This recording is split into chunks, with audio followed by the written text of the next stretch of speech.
Welcome back to the Insomnia Insight podcast, and please stay tuned. I believe that this may be the most important piece of content that I have ever made. I'm going to go over an entire email correspondence between myself and Suzanne.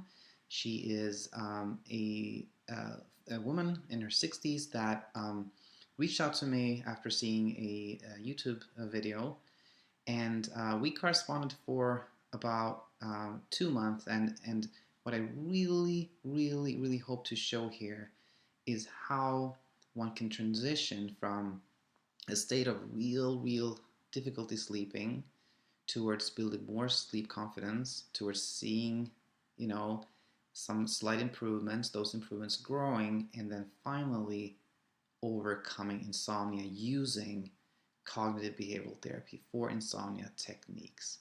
I have no idea how long this will be. I bet this will be at least 30 minutes or so. So please stay tuned. I think there is a whole lot to learn here. So let me take you back to January 8th, 10:30 a.m. I received an email titled Gratitude. Good day, Daniel. I just want to express my gratitude for your Insomnia Insight postings.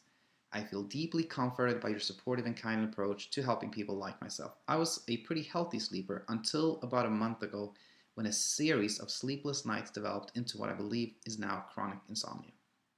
I understand that the majority of the strategies I followed early on to overcome the insomnia actually contributed to it becoming chronic. The sleep hygiene intensified rather than lessened my growing anxiety around sleep and bedtime. My bed, which had always been my sacred place at night, became, as you described, a place associated with anxiety and fear. My doctor is concerned I have atrial fibrillation. I'm on 3 heart meds. She prescribed 50 milligrams of trazodone. I tried it twice. I think your observation around quote-unquote expectations came into play here. Anyway, I prefer a natural solution if I can find one. Having said that, I have been using CBT oil and 10 milligrams of THC at nighttime. I'm not convinced they're helping, maybe with the bed anxiety question mark, but would appreciate your thoughts on that. I'm getting less than 4 hours of sleep at night. I have begun a bedtime restriction program this week. The CBT approach makes the greatest sense to me, as I'm certain this is a behavioral issue. I live on a small island. My access to a therapist specializing in insomnia is limited, to say the least, so I'm doing this on my own. The other question I do have and my apologies if you've answered this already on one of your videos, is with my bedtime restriction program, I'm needing 6 hours of sleep, waking at 7 a.m. I'm going to bed at 1 a.m. Often I fall asleep immediately, will wake within an hour feeling quite alert. I get out of bed and have been listening to bedtime stories for adults with insomnia. This can repeat itself 3 to 4 times. I'm falling into a more solid sleep around 4 a.m., resulting in 3 hours of sleep for the last 3 nights. Those waking in out of bed times from 1 a.m. to 4 a.m. are a struggle.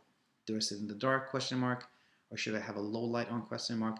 I find myself sitting in the dark listening to the podcast and nodding off while sitting, but when I go to bed, I'm alert. Should I be trying to have more awakeness during those periods by having lights on and some low-level activity, question mark? Again, my deepest thanks. All the best, Suzanne. My reply from January 8th. Dear Suzanne, thank you so much for this kind email. It really means the world to me. Sorry to hear that you're having a hard time with sleep, but I'm happy you've come across CBT early, which unfortunately so few people do. Is it okay in your end if I reply with a video? I would of course not mention any details you feel are private. Best wishes, Daniel. Suzanne replies, same day, January 8th. Yes, certainly you may answer in the video. Thank you so much. I remain grateful for all your work. Best. My reply, I will, if not tonight, then definitely tomorrow. January 8th. Hope you're doing well. Here's the reply. I felt I didn't quite manage to express myself as well as I wanted.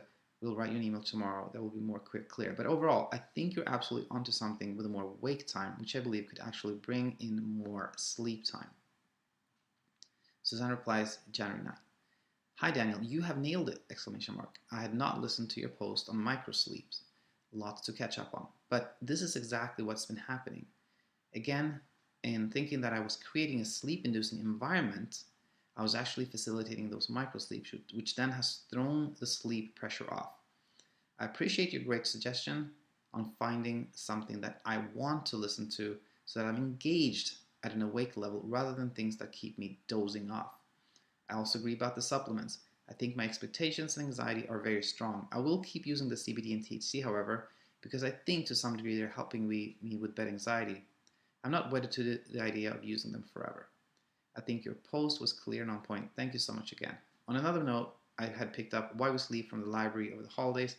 Browsing through it, I found more often than not whatever passage I landed on fed my anxiety about sleep rather than helped me understand. And your acknowledgement of the difficulties of finding CBT therapists and the lonely journey this can be was lovely. Looking forward to hearing more from Insomnia Insights, and we'll let you know how things are going over the next few weeks. January 9th. Hi, Suzanne. Yet another email from you that makes me happy. I was just about to email you to clarify my thoughts, but it turns out they were clear enough. Your strategy sounds very good, and I'm hopeful that you'll be sleeping better soon. Thank you, and let me know how things go. January 14th. Hi again. How are you doing? Hope you're doing well today. Thanks for commenting. The book you're waiting for is very good. I think you'll find it helpful. Are you doing a sleep diary this time? I was thinking that we could set some goals and then review a sleep diary. How things are working for you, how things could get better, maybe once a week. Many greetings. January 14th. Hi Daniel. I'm left kind of speechless at your willingness to take on people like me who are living with insomnia. I'm a complete stranger, and yet I have found your YouTube post a beacon of friendliness and support. I'm very grateful. I'm doing okay, thank you. My sleep pattern for the first week of bedtime restriction was pretty consistent with little change. I'm prepared for this to take some weeks. I've just been keeping some loose notes as a sleep diary. If you don't mind, I would like to gather them into a spreadsheet for you. I will get that to you later this evening. That will also give me a clear picture. I'm looking forward to reading the Good Night to Insomnia, Say Goodnight to Insomnia, which you had recommended earlier. I do have a problem looming that I need to inform you of before any commitment. On February 9th, I will be leaving on a trip abroad for 3 weeks. Talk about how to throw everything off, even more off kilter. I guess I'm wondering what the impact of that is going to be on any of the therapy I do before. Yeesh. With regards. My reply, January 14th. Hi again. Thank you for a kind email. You know I found this YouTube channel to be a lot of fun, and I'm hopeful to get the word out when it comes to CBT to more people. And you've helped a lot. It is so much more engaging when I can talk with or about someone that struggles with sleep rather than just an arbitrary topic. Please send me those notes. Do note what your target times were and your greatest challenges so far. I hope you have a fantastic time abroad. And it wouldn't surprise me at all if it actually is great for insomnia. Changing environment can be very helpful. Look forward to hearing from you again. Now we forward to January 14th. Hi Daniel, please find attached to my sleep diary. I see the inconsistency of bedtime and wake time. When I go to bed at 12:30 a.m., it's because I'm very sleepy and I'm finding it difficult to keep my eyes open.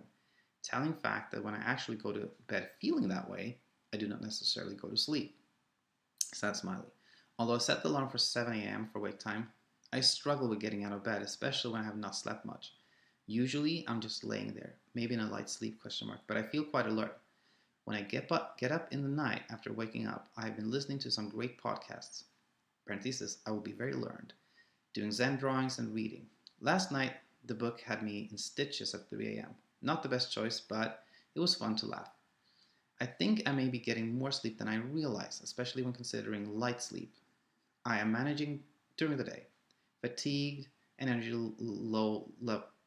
low. Nevertheless, I am bound and determined to get on with my day as much as possible. Grumpy level 5 out of 10, I've started to journal. The mind is so powerful. I have such respect for people who struggle with anxiety now. Thank you again. Your generosity is moving. My reply, January 14th. Hi again. Thanks for emailing me your data. I will review and hopefully have some thoughts that will be helpful. By what I'm reading, I see you have a lot of insight. That's great. If this is your grumpy self, you must be a very cheerful person. And from tomorrow, I will check in often. Best. Suzanne's reply, January 15th. Thank you so much, Daniel. Have a lovely day. My reply, January 15th. Hi, Suzanne. Hope this email finds you well. I took a look at your diary. I can totally see how you're struggling. Sad smiley. But one thing that I find encouraging was 2 good nights in the last few days. It seems like getting out of bed is a big hurdle. I'm more and more aware of how difficult this is. I think though, if you can do it, you will see more and more of those good nights. Are you aiming for a midnight to 7 a.m. window question mark? I say for everyone in insomnia, getting up at the same wake up time is really, really good. Do you feel sleepy or sleep during the days? Question mark. Best Daniel. Suzanne's reply, January 15th. Good evening, Daniel. Yes, I'm aiming for a 7 a.m. wake up time. I know I've been sleeping past the alarm, which is not a good thing. I will put more effort into getting myself out of bed at 7. Part of the problem is I leave the alarm outside the room. I hear what you're saying. This point has been strongly made by you and the CBT info. The same applies to the stimulus control strategy for getting out of bed if not asleep. I will keep on trying. Just so you know, I slept well last night from 12:30 to 7 a.m. with no wake periods. Yay! I've noticed that on evenings when I'm engaged in doing things, like having to go to a meeting, in parenthesis, last night, I seem to sleep better. I think it's because I'm not thinking about bedtime, which I would be doing if I were just sitting at home watching TV or reading. Maybe my anxiety about getting to sleep starts ramping up during the evenings, like a shadow in the room. Like I said, the mind is a powerful thing. Surprisingly, with the nights of minimal sleep, I seem to get through the day okay. I mean, my energy is low and I'm not highly motivated. Around 4 in the afternoon till about 7 p.m., I'm just bushed. I do not nap. I have a rest in the afternoon, but it is not sleep. Cup of tea and feet up. I have been nodding off while meditating, which I'm trying to bring under control. When I have my good sleep, I feel like I can move a mountain, like today. I've learned a whole new value and appreciation for good sleep, and that I don't need that much. We'll keep you posted. Take care. Always with thanks. My reply, January 16th. Good morning. Time to get out of bed. Just checking in. We'll reply at length later. Suzanne's reply, January 16th. Ugh. Thank you. Suzanne, my reply, January 16th. Hi again. I just read your email in more detail. It is full of insights. I want to read a passage tonight that I think can really help others. And your trend is in the right direction. I have a lot of faith in you sleeping better regularly in the near future. Maybe in a week or so, you can send me a diary again. 2 things to highlight. Number 1, nights you have a meeting, etc., you sleep better. This is a big insight. Coincidentally, I was just emailing Michael and Martin about this phenomenon. Stay tuned. I will go into depth in this topic tonight. Number 2, one can function pretty well on less sleep than one thinks. This is another big important insight, mainly in my humble opinion because it makes you less afraid of getting suboptimal amounts of sleep, and that can help you sleep better. Suzanne replies, January 16th. I am glad that I can be of service, Daniel. We'll send you my data next Monday, which will be end of week 2. Still struggling to get myself out of bed with alarm, but recognize how essential that is. Thanks for checking in this morning. It did make a difference that I'm now accountable to you. Best. My reply, 16th of January. Sounds great, Suzanne. Hang in there and wouldn't be surprised if you're doing a lot better soon. And thanks for supporting the channel. We move to January 21st. Hi, Daniel. Continuing to appreciate your posts on Insomnia Insight and the support I garner from them and you holding me accountable. Thank you so much again. I'm quite alarmed at how much space this insomnia is occupying in my life. I hope that will diminish over time. I'm making it a practice not to read or listen to anything about insomnia after noon. Well, except for today's smiley. A couple of notes about my week. After hearing over and over from you how important getting out of bed at wake time is, I'm pleased to say I'm getting out of bed better at my set wake time, still finding it hard to fall asleep and stay asleep. The getting out of bed for stimulus control often numerous times is trying, to say the least, but I keep at it. I feel like my chess game is sacrificing a lot. I've noticed that I have had 3 nights of good 5 to 7 hours sleep this week. I try not to build up expectations after those nights as I know they are related to sleep recovery. My sleep efficiency average this week was 69%, last week 67%. I'm no longer using the CBD oil and THC. I'm keeping a journal, although not faithfully every day. Several questions for you. Number 1, when all this started last December, in an effort to resolve the insomnia, I moved out of the bed I share with my husband. He snores periodically. It's not really bad, but I find it a problem for me when trying to sleep. I've been sleeping in a separate room, listening to you speak about how it is better not to allow the insomnia to take over our regular daily life, I realized this may have been a mistake. Now I'm wondering if I should move back into my bed. I miss it and my husband, but there's now some fear around doing it. Is it a good thing to move into another bed as I did trying to deal with insomnia? Number two, my son lent me his Fitbit. How accurate and useful is the sleep info that is collected on the device? I think I can manage wearing a timepiece on my wrist all night. I'm getting good at clock blindness and guesstimating time. Number three, what are your thoughts on a weighted blanket as a sleep aid? Number four, I would like to show my appreciation is some way to donate to you for the continued work on the Insomnia Insights. As a side note, today on CBC, there was a cross-Canada open line discussion on sleep and sleep issues. I missed the first hour, so I do not know what came up during that period, but in the second hour, there was no mention of CBT as a strategy for insomnia. Even the expert doctor they brought on talked about sleep hygiene, the usual stuff you find out there. She brought forward the usual info on the health detriments of not achieving good sleep, at least 7 hours, and did not debunk any of the myths about sleep as you and others do. It was quite surprising. It was during this program I heard about weighted blankets, which intrigues me. I know they are developed for use with autism. Sure wish you could have been a research on that program, especially since it went national. My reply, January 20th. Hi Suzanne, nice to hear from you as always. I haven't looked at the diary, but 3 good nights this early on is not bad at all. And the fact that you've come to think about going back to your bedroom is great. A great insight again. I will reply at length tomorrow. Let me just say that being able to talk about the things you're sharing here is super helpful to me as it brings life to the channel. I'm very thankful for that. Best, Daniel. My email to Suzanne, January 21st. Hi again. I just reviewed the sleep diary. I can see that you're still struggling. However, I think you're doing much better than you would if you had not discovered cognitive behavioral therapy techniques. Although, yes, the better nights are recovery nights. Many people with chronic insomnia have a terrible night every single night, so this is a good thing. More importantly, this is still early on. Most people start doing better after 4 or 8 weeks, but the really encouraging thing is that if you look at studies on people, people typically do even better after 3 months, 6 months, etc. One question to you, do you feel sleepy during the day? Do you feel like taking a nap? Do you actually sleep daytime? Now, your question about going back to your bedroom, this is definitely something I want to make a video about. I think you're spot on. In fact, what you've been thinking is described in textbooks. It's definitely recommended not to change your bedroom.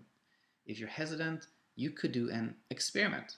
Try it for a week and keep your diary going. But yes, my thoughts are it's better not to change beds.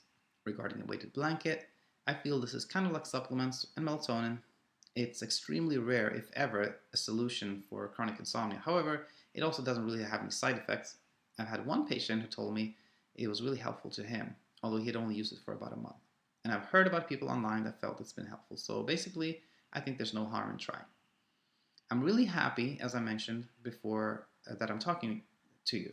Most of all, because I hope this is helpful to you, but also because it gives me something to talk about on the channel. I may also ask you if you're 100% comfortable to come on as a podcast guest. Oh, and regarding the radio show, I'm not surprised at all. Even so-called experts often give terrible advice. I guess we can give them the benefit of the doubt. Maybe there was great advice in the early part of the show. But anyway, this is why it's important to get the word out there about cognitive behavioral therapy for insomnia. Best, Daniel. Suzanne's reply, January 21st. No worries about the diary. I'm sure your schedule is pretty full. January 21st. Suzanne replying to me. Sorry about the last message. As I was writing, I saw your message coming in. Hit the wrong button. I wanted to say, I'm sure your schedule is pretty full. Anytime you take for me is just such a bonus. The sleep diary is providing me with a really great overview of what's happening, which I find very helpful. It releases some of the anxiety. Really appreciate your description of a typical time frame for working through insomnia with CBT.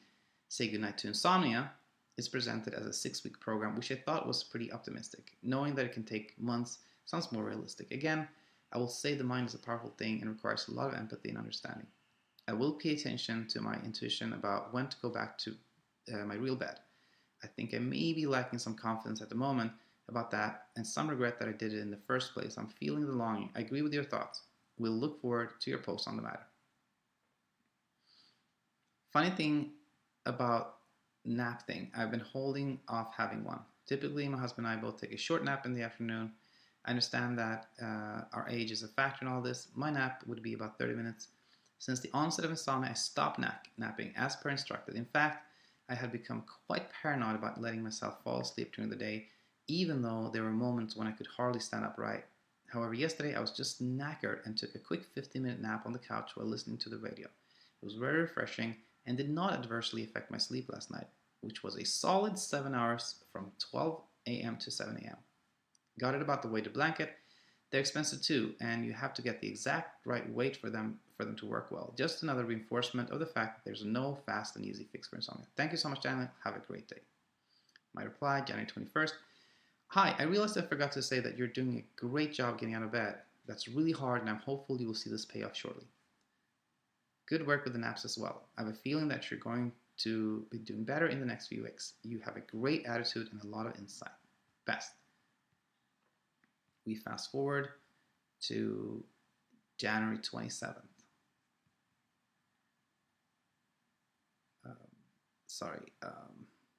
There was really nothing there. Here we go.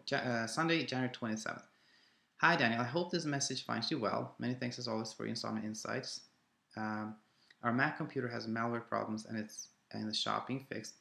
I have not had access to my sleep diary since Wednesday. I'm keeping some notes, and my guess is my sleep pattern has not changed much since week 2. I'm wondering if maybe I need to take my bedtime restriction further by absolutely going to bed at 1 a.m. I've been going to bed either 12:30 a.m. or close to 1 a.m. I really liked the bit in your last post about acceptance. I was at a Tai Chi workshop all weekend. Last night at the hotel I was staying the hotel I was staying at was very noisy. At 3 a.m., I just got into bed and allowed myself to accept the fact that I probably would not be having any deep sleep. There was something quite freeing about that. I ended up with about 3 hours of fireman's sleep. I have also noticed a similar pattern to that of Kelvin's emerging with myself. Anyway, that's all for this week. All is well. I will have a more detailed info for you next week. My reply, January 28th. Hi, Suzanne. Good to hear from you, and hope you and your Mac are doing well.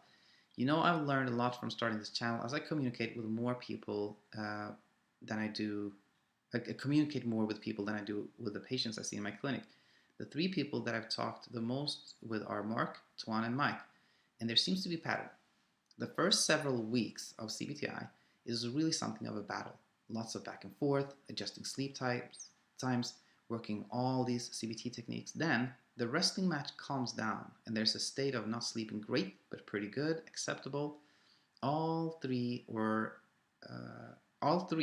there or nearly there. And I think from that point on, things get even better.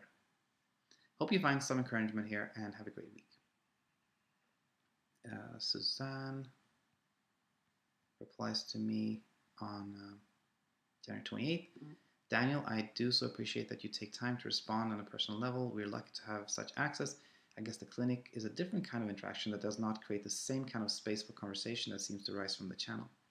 I don't know, pardon me, I don't know what is out there, but I'm sure glad to have come across some insomnia insights. I love the little sign you have on your shelf that says patience. When I tell people I'm struggling with insomnia, they come up with all sorts of advice, from a place of caring mostly, but it's hard unless you have experienced it truly to get how difficult it can be. For me, this is all about the body-mind connection, thoughts and behavior. It's easy to read about that and say, yeah, I get it. Not until you experience firsthand what insomnia or pain or illness is, can you know how powerful our thoughts are. Patience, kindness to self, information, support are vital. Thanks for the confirmation that my 3 weeks into the CBT process appears to be on track. Enjoy your weekend. My reply, hi, this is January 29th. Hi, the motivational message on that sign is for myself, smiley. Happy I can share them now. I don't remember where I read this, but I remember reading somewhere that the mind is very powerful. It can cause severe insomnia, but we have to remember that if it is that powerful, it can also solve the same problem. It was worded much better, but that was the gist of the message. I thought you might like it. Have a nice week. That was January 29th, and now we are going forward to February 3rd. No, Sorry, that was just a short message here. I'm really sorry about this. We are getting on here. So we are now Sunday. This is Sunday, February 3rd. And Suzanne is writing to me. Good day, Daniel. I thought I would touch base with you. As you can see, I've not included a sleep diary this week again. I've been reading the Sasha Stevens book, The Effortless Sleep Method, and I've found her insights to be pretty bang on when it comes to my experience. I'm still following the sleep restriction and stimulus control strategies that CBT for insomnia suggests, but I've decided not to allow the insomnia to consume my thoughts throughout the day, at least as much as possible. I'm leaning towards relying on my intelligence and intuitive knowledge in order to understand what is happening with my sleep. Stevens' book resonated with me as I've come to understand how much this is about my thoughts, behaviors, trust in the body, and myself. I would like you to know that the weeks of bedtime restriction paid off this week with 4 nights of 6 to 7 hours of solid, refreshing sleep. So I know that the CBT works. What I feel I need now is to move into a space of trust and continued movement towards natural sleep again. I am off abroad for 4 weeks this Saturday. I'm still watching your YouTube videos and appreciate them greatly. I'm sending you a dual night book, which is something I work on when I practice stimulus control. I think I can make it into a pop-up book. It extends about 8 feet and can be folded accordion style into all kinds of combination of images. I'm working on the opposite side now. All is good. Have a great week and many thanks. Keep up the work. My reply, Monday, February 4th. Hi, so very nice hearing that your overall trend is positive, Smiley. To be honest with you, I had a feeling from the first emails from you that you were going to do well, but I didn't want to jinx it or put any pressure on you. Thanks for sharing this work of art. It's beautiful. I hope it doesn't get much longer, Smiley. Her book, Sasha Stevens' book, is really good, and as always, I can tell that you're gaining a lot of insight. The one thing I find a little puzzling is how she comes across very anti-sleep restriction, yet she says the most important thing to do is spend less time in bed. I guess she feels that it can be overdone. Just know that although she doesn't say it, her book really is supportive of CBT. Enjoy your trip. Let me know how things go, and if you have any questions. Thanks for support, and I'm planning to talk about you, Mike, and Tuan, and everybody else who's done better, which I really think is encouraging to others who struggle. And we are moving here towards the final email from Suzanne. Let's see here. We are